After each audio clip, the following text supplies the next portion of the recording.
আজ আমরা ক্লাস 12-এর চতুর্থ সেমিস্টার রাষ্ট্রবিজ্ঞানের সংসদ নমুনা প্রশ্নের যে একটা বই প্রকাশ করেছিল সেই বইয়ের প্রথম দুটো সেট, সেই দুটো সেটের অ্যান্সার পুরো 2 মার্কসের কোশ্চেন, 4 মার্কসের কোশ্চেন এবং 6 মার্কের কোশ্চেন, যত কোশ্চেন রয়েছে সবগুলোর অ্যান্সার আমরা সলভ করে দিয়েছি। যার লিঙ্ক মানে পিডিএফের লিঙ্ক তোমরা ডেসক্রিপশানে এবং প্রথম কমেন্টে পেয়ে যাবে। তো ওখান থেকে ডাউনলোড করে নাও, করে পড়া শুরু করে দাও আর পড়ে ভালো পরীক্ষা দাও, এইটুকুনি।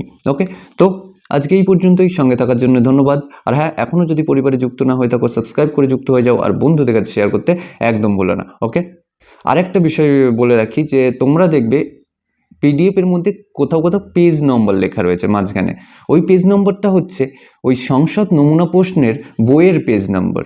ওকে, অর্থাৎ কোন পেজে কোন প্রশ্ন রয়েছে সেই প্রশ্নের উত্তর সহ সব লিখে দিয়েছি, দেখে নিও। ওকে, আজকে এই পর্যন্তই।